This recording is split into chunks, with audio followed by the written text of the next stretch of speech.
రే వివేక్, ఈరోజు ఆఫీస్కి సెలవు పెట్టేరా అంది కమల తన కొడుకుతో. ఏమైందమ్మా, ఎందుకంత కంగారుగా కనిపిస్తున్నావు? మీ మామయ్య, అదే మా అన్నయ్య చనిపోయాడని కబురొచ్చింది. అవునా? ఎలాగమ్మా? లివర్ పాడైపోయిందని చెప్పారంట డాక్టర్లు. చికిత్స జరుగుతుండగానే చనిపోయాడు అంటూ ఏడుస్తోంది కమల. ఊరుకోమ్మా, ఏడిస్తే చనిపోయిన వాడు తిరిగి వస్తాడా ఏంటి? అలా అంటావేంట్రా? ఎంతైనా నాకు సొంత అన్న. ఏవో మాట పట్టింపులతో రెండు కుటుంబాల మధ్య దూరం పెరిగిపోయింది. పాపిష్టిదాన్ని, బతికుండగా ఏనాడూ చూడ్డానికి వెళ్ళలేకపోయాను. సర్లేమ్మా, ఊరుకో, వెళ్దాం పదా అంటూ తన కారులో తల్లిని తీసుకొని మేనమామ ఊరికి బయలుదేరాడు వివేక్. తండ్రి శవం పక్కన కూర్చొని గుండెలు పగిలేలా ఏడుస్తోంది గౌరీ. ఊరుకోవే గౌరీ, దేవుడికి కాస్తైనా జాలిలేదు. 1 సంవత్సరం తేడాలో తల్లిని తండ్రిని ఇద్దరిని దూరం చేశాడు నీకు అంటూ ఓదారుస్తున్నారు ఆమెను. కమల తన అన్నని అలా విగతజీవిగా చూసి ఎంతో దుఃఖించింది. కొంతసేపటి తర్వాత అతనికి అంత్యక్రియలు జరిగిపోయాయి. ఊర్లో వాళ్ళంతా ఓ చోట కూర్చొని మాట్లాడుకుంటున్నారు. గౌరీ మాత్రం ఇంట్లో ఓ మూలన కూర్చొని ఏడుస్తూనే ఉంది. కొద్ది రోజులు అక్కడే ఉండి జరపవలసిన కార్యక్రమాలన్నీ పూర్తయ్యాక ఇక బయలుదేరదాం వివేక్. అలాగే అమ్మా, 1 నిమిషం అంటూ ఇంట్లోకి వెళ్ళి గౌరీ చేయి పట్టుకొని తీసుకొచ్చాడు వివేక్. తనని కూడా మనతో పాటే తీసుకెళ్దాం, ఇక్కడ తనకిప్పుడు ఎవరున్నారు అనడంతో కమల చాలా సంతోషించింది. అలా వాళ్ళు ముగ్గురు పట్నం వచ్చేశారు. నెలల కొద్దీ గౌరీ ఎవరితో మాట్లాడకుండా మౌనంగా ఉండిపోయింది. మోగదానివా ఏంటి? ఎన్నాళ్ళిలా మాట్లాడకుండా ఉంటావు?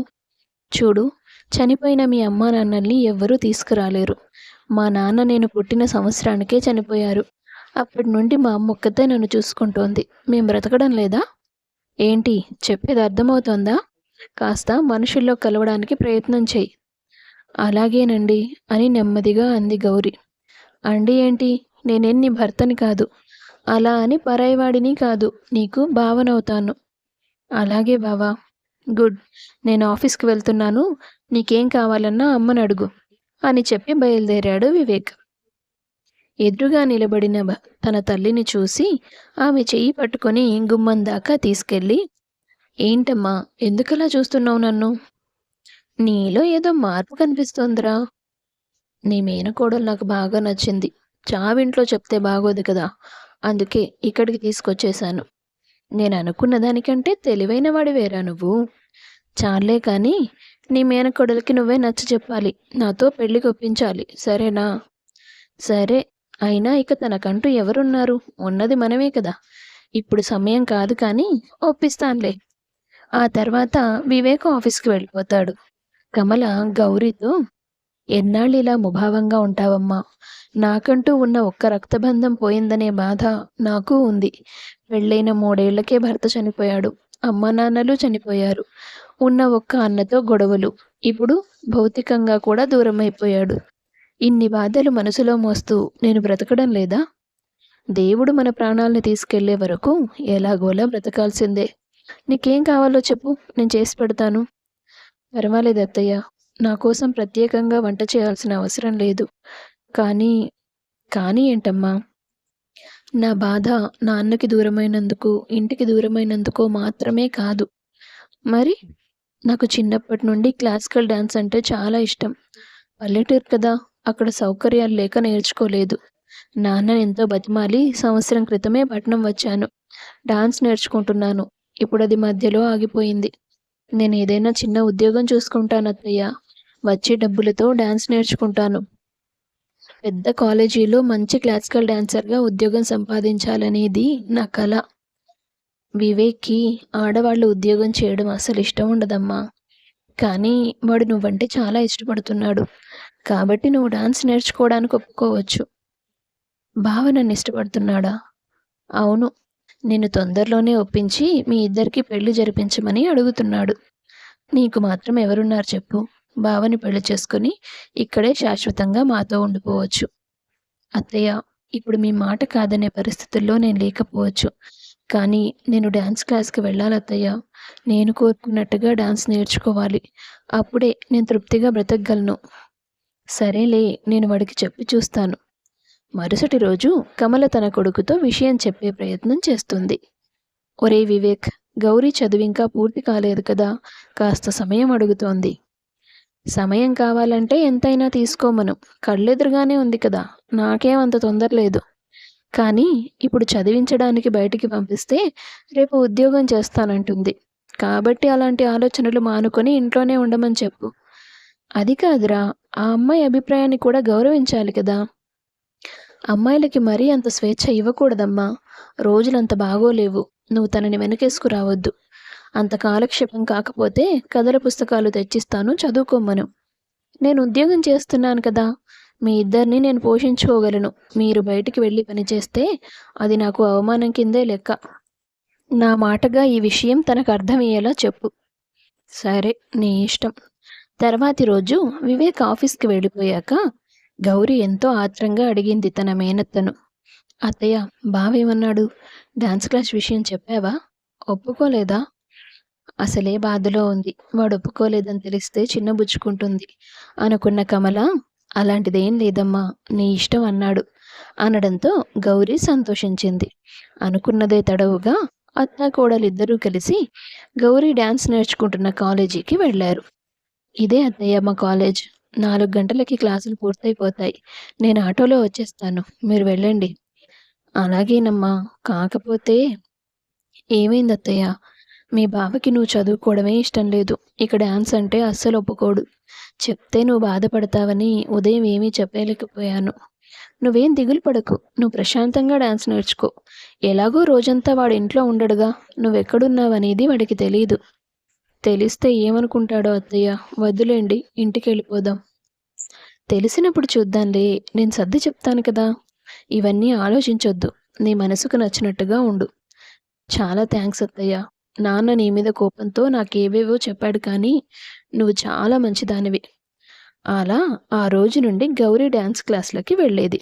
కమల ఆమెను ఎంతో ప్రేమగా చూసుకుంది.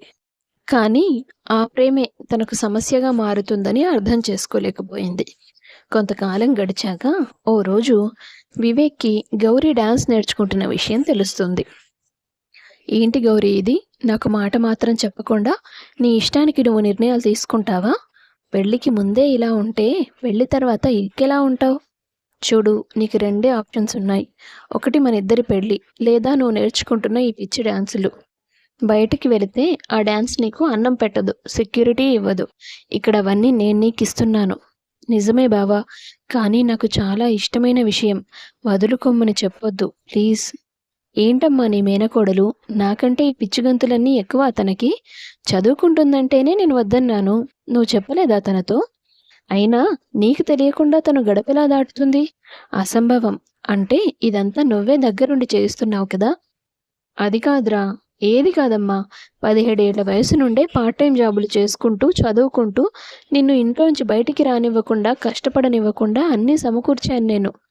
అలాంటి కన్న కొడుకు మీద కంటే నీకు మేనకోడల మీద ప్రేమ ఎక్కువైపోయింది. తన కోసం నన్ను కూడా మోసం చేశావు. అది కాదు వివేక్, ఇంకా చాలమ్మా. వెంటనే పెళ్లికి ముహూర్తం పెట్టించండి. వారం రోజుల్లో పెళ్లి జరిగిపోవాలి. ఆ తర్వాత ఈ గౌరీ నా మాట ఎలా వినదో నేను చూస్తాను. వివేక్ నిర్ణయం ప్రకారం పెళ్లి పనులు మొదలైపోయాయి. అత్తయ్య, మీ ముందు చెప్పడానికి ఇబ్బంది పడి ఇంతవరకు చెప్పలేదు. నాకు బావంటే ఇష్టం లేదు. పైగా నా కలల్ని నేను తన కోసం వదులుకోను. కమల గౌరీ బాధని అర్థం చేసుకుంది. ఇష్టం లేని పెళ్లి చేస్తే తన అన్న ఆత్మ శాంతించదని అనిపించి గౌరీని బయటికి పంపడానికి నిర్ణయించుకుంది. కానీ ఒంటరి ఆడపిల్ల, తనకంటూ తోడెవరూ లేరు, సంపాదన లేదు. ఎలా బ్రతుకుతుంది? బ్రతకడానికి మళ్ళీ చిన్న చితక పనులు చేయడం మొదలు పెడితే తన కల ఎలా నెరవేర్చుకుంటుంది? నా కొడుకు ఒకవైపు నుంచే ఆలోచిస్తున్నాడు. నిజంగానే వాడెంతో కష్టపడ్డాడు ఈ స్థాయికి రావడానికి. కానీ ఆడవాళ్ల జీవితం గుమ్మం లోపలే ఉండాలనే వాడి అభిప్రాయం మాత్రం మూర్ఖత్వమే. ఆ మూర్ఖత్వానికి నా మేనకోడలు సంతోషం బలైపోతుంది. నా కొడుకు ఏమనుకున్నా సరే, ఈ విషయంలో నేను మాత్రం గౌరీ వైపే నిలబడతాను అనుకున్న కమల ఓ రోజు రాత్రిపూట గౌరీని తీసుకొని ఇంట్లో నుండి బయటికి వెళ్ళిపోతుంది. అత్తయ్య, మనం ఎక్కడికని వెళ్తాం? మరేం చేయాలి? ఆడపిల్లకి ఇష్టం లేని పెళ్లి చేసి తన గొంతు కోసానన్న బాధని నేను భరించలేను. ఏదో ఒక బస్సు ఎక్కుదాం. మనకెక్కడ రాసి పెట్టుంటే అక్కడ దిగుతాం, అంతే. అనుకున్న వాళ్ళు రాజమండ్రి వెళ్ళే బస్సు ఎక్కుతారు. చివరి స్టాప్ కావడంతో రాజమండ్రిలో దిగాల్సొస్తుంది. అప్పుడు సమయం తెల్లవారుజామున 5 అవుతుంది. ఎక్కడికి వెళ్ళాలో తెలియదు. వాళ్ళ దగ్గర ఎక్కువగా డబ్బులు కూడా లేవు. అలా ఆలోచిస్తూ ఉన్న సమయంలో ఈశ్వర్ అనే ఓ 25 ఏళ్ల కుర్రాడు అక్కడికొస్తాడు. కమలను చూసి గుర్తుపడతాడు. ఆంటీ, మీరిక్కడ? వివేక్ కూడా వచ్చాడా? ఈశ్వర్, నువ్వా బాబు? నువ్విక్కడున్నావేంటి? మా సొంతూరు ఇదే కదా. అప్పట్లో నాన్నగారు అక్కడ బిజినెస్ చేసేవాళ్ళు కాబట్టి కొంతకాలం అక్కడున్నాం. ఇంతకీ వివేక్ రాలేదేంటి? ఈ అమ్మాయి ఎవరు? తను నా మేనకోడలు. మేము వివేక్ మీద కోపంతోనే ఇల్లు దాటి వచ్చేశాం. అయ్యో, అలా ఎందుకంటీ? కమల ఈశ్వర్కి జరిగిందంతా చెప్తుంది. పరిస్థితి నాకు అర్థమైందాంటీ. మీకంటూ తెలిసిన వాళ్ళెవరూ లేని ఈ ఊర్లో ఎక్కడనుంటారు? మా ఇంటికి వెళ్దాం పదండి. అయ్యో, మీకెందుకండి ఇబ్బంది? ఇందులో ఇబ్బందేం లేదు గౌరీ గారు. నాన్న ఇప్పుడు బెంగళూరులో బిజినెస్ చేస్తున్నారు. అమ్మ నాన్నతో పాటే ఉంటుంది. ప్రతిసారి మీ వెంట నేను తిరగలేను అని చెప్పేసి నేను ఇక్కడే ఉండిపోయాను. ఆంటీ, వివేక్ లాగా నేను మీ అబ్బాయినే కదా. నన్ను కూడా మీ కొడుకనుకొని నాతో పాటు రండి. కొద్ది రోజులు పోయాక వాడికి అర్థమయ్యేలా చెప్దాం అని వాళ్ళకి నచ్చజెప్పి ఈశ్వర్ వాళ్ళిద్దరిని తన ఇంటికి తీసుకెళ్తాడు. రోజులు గడుస్తున్న కొద్దీ గౌరీ చాలా ముభావంగా ఉండడం గమనిస్తాడు ఈశ్వర్. ఏమైంది గౌరీ గారు? మీకు ఇక్కడ ఉండడం నచ్చలేదా? అయ్యో, అలా ఏం లేదు ఈశ్వర్ గారు. మరేంటి సమస్య? ఏ కలని నిజం చేసుకోవడానికి నేను వివేక్ బావ మనసు నొప్పించానో ఇప్పుడు దానికి దూరమైపోయినట్టే కదా. తప్పు చేశాననిపిస్తోంది. తిరిగి వెళ్ళిపోయి బావ చెప్పినట్టు నడుచుకుందామని అనుకున్నా ఏ ఉద్యోగం చేయకుండా ఖాళీగా ఇంట్లో నేను ఉండలేను. ఓ ఆడపిల్లకి ఇల్లు తప్ప వేరే ప్రపంచం అక్కర్లేదా? వంటగదే తన సామ్రాజ్యం అనుకోవాలా? లేదు గౌరీ, అది తప్పు. ఆడవాళ్ళైనా మగవాళ్ళైనా మనసుకు నచ్చినట్టు బ్రతకాలి. స్వతంత్రం అనేది మనుషులకే కాదు, ప్రతి జీవికి అవసరమే. దీన్ని కాదనడం ఖచ్చితంగా తప్పే. ఇక మీ డ్యాన్స్ క్లాసుల విషయం అంటారా? మీరిక్కడికి వచ్చిన రోజు నుండి నేను ప్రయత్నిస్తున్నాను. ఈ మధ్య ఒక నెల రోజుల క్రితం ఒక కొత్త డ్యాన్స్ స్కూల్ ఓపెన్ చేశారు ఊర్లో. అక్కడ మీరు కోర్స్ పూర్తి చేయొచ్చు. ఈశ్వర్ మాటలు విన్నాక గౌరీలో ఎలాంటి స్పందన లేదు. ఏమైంది గౌరీ? ఇంత శుభవార్త చెప్తే నువ్వు రియాక్ట్ అవ్వవేంటి? ఆ ఇంట్లో డబ్బుకు సంబంధించిన పెత్తనం అంతా బావదే. నాకా ఊర్లో అప్పులు తప్ప ఆస్తులు లేవు. చేతిలో చిల్లిగవ్వ లేకపోయినా మొండి ధైర్యంతో గడప దాటొచ్చాం. అందుకే ఏదో ఒక చిన్న ఉద్యోగం చూసుకోవడానికి ప్రయత్నిస్తున్నాను. డాన్స్ క్లాసులు ఫ్రీగా ఎవరూ చెప్పరు కదా. నిజమే, కానీ అందుకు నేనున్నాను కదా. ప్రభుత్వ ఉద్యోగం చేస్తున్నాను నేను. నా జీతం ఎవ్వరికీ ఇవ్వాల్సిన పని కూడా లేదు.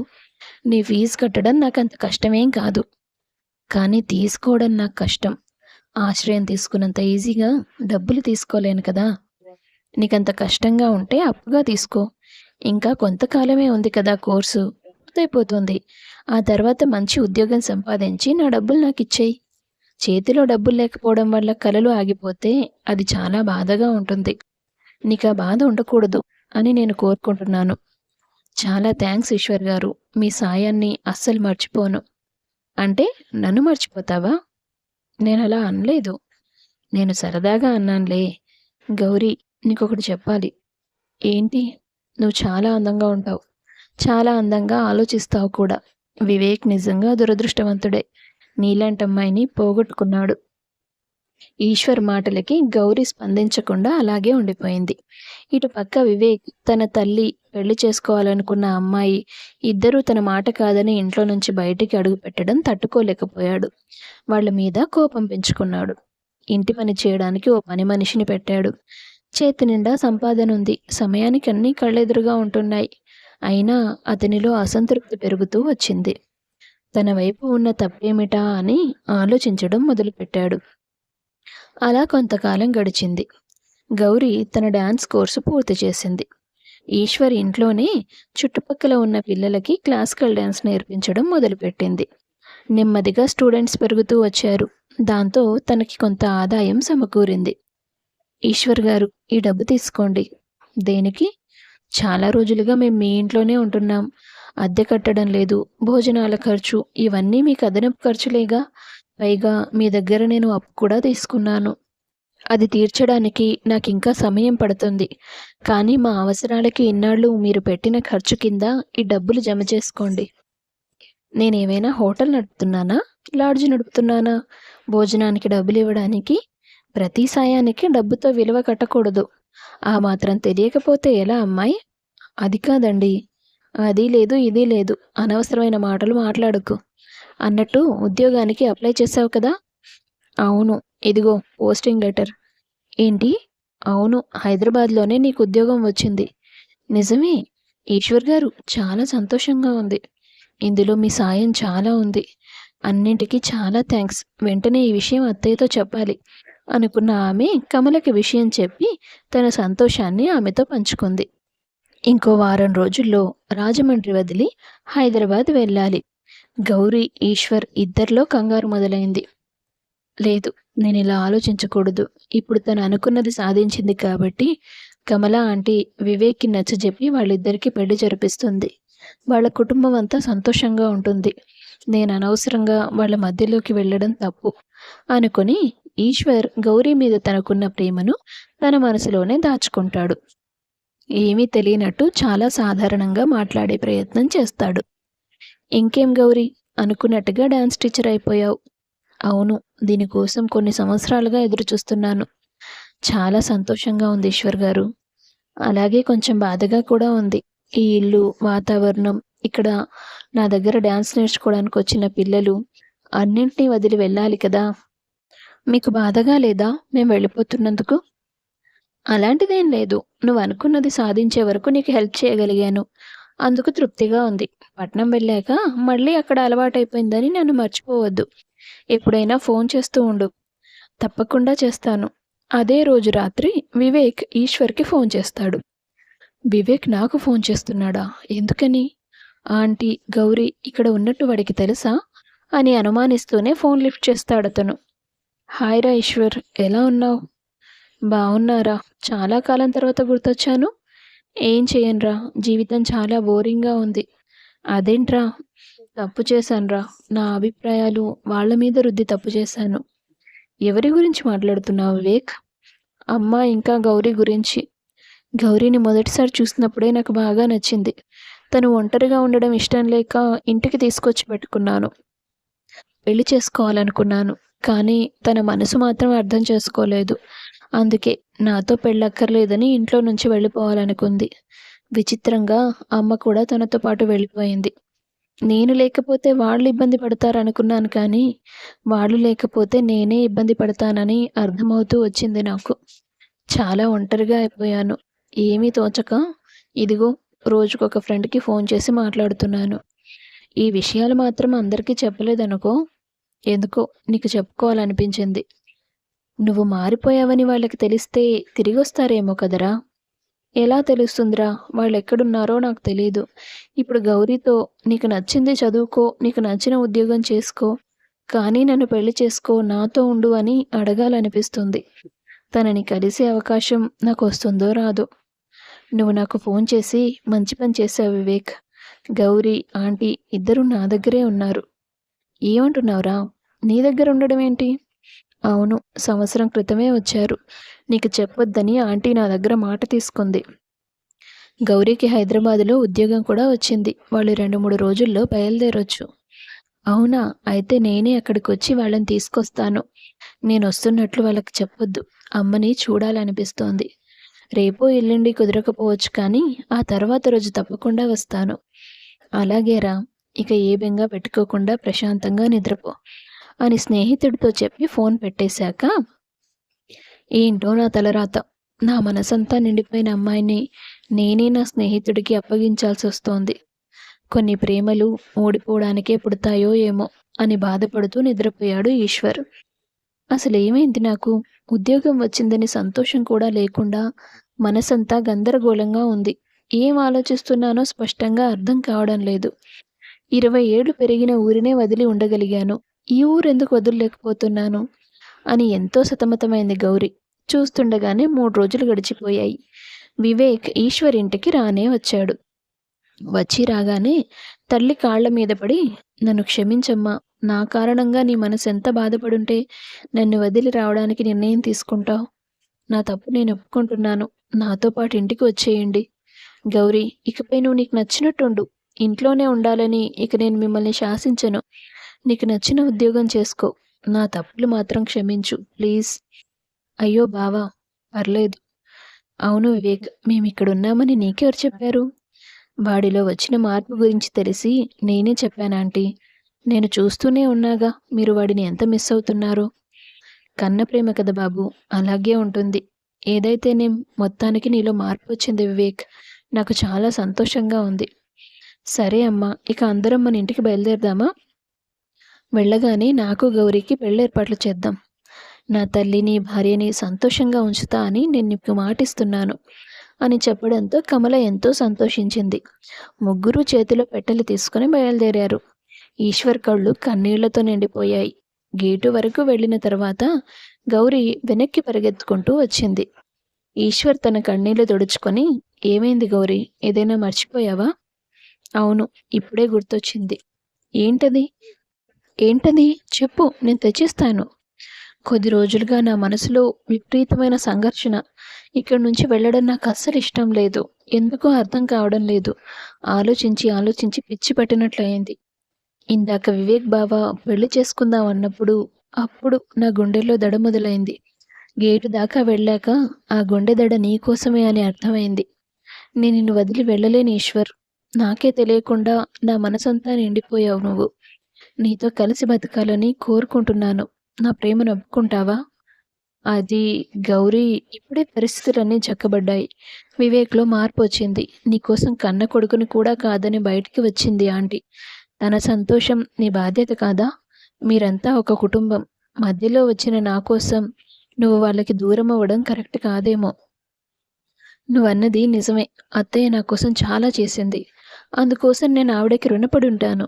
కానీ నీ మీదున్న ప్రేమను చంపుకోలేను ఈశ్వర్. అయినా ఈ వాదన కాదు. నిజం చెప్పు, నీకు నేనంటే ఇష్టమా కాదా? లేదని చెప్తే వెళ్ళిపోతాను. నిన్ను బలవంత పెట్టేంత సాహసం నేనేం చేయలేను. నువ్వు చేసిన సాయం వల్ల, నీ ప్రోత్సాహం వల్ల నేను అనుకున్నది సాధించాను. నీ స్నేహం వల్ల నా జీవితంలో ఉన్న ఒంటరితనాన్ని మర్చిపోయాను. నా సంతోషం నీ దగ్గరే ఉందని తెలిసిన తర్వాత నిన్ను వదులుకోవడానికి నాకు మనసు రావడం లేదు అంటూ కన్నీళ్లు పెట్టుకుంది గౌరీ. ఈశ్వర్ ఆమె కన్నీళ్లు తుడుస్తూ, నాకు కూడా నువ్వంటే ప్రాణం గౌరీ. కానీ మీ కుటుంబ సమస్యల్లోకి నేను తలదూర్చినట్టు అవ్వకూడదని నా మనసు చంపుకోవాలనుకున్నాను. నువ్వు నన్ను ఇంతగా ప్రేమిస్తున్నావని తెలిసాక ఇంకా నేను నిన్ను దూరం చేసుకునే ధైర్యం చేయలేను అంటూ ఆమెను హత్తుకుంటాడు. గుమ్మం దగ్గరే నిలబడి జరిగిందంతా చూస్తున్న కమల, వివేక్ ఇద్దరూ మొదట షాక్ అవుతారు. ఆ తర్వాత వాళ్ళని అర్థం చేసుకుంటారు.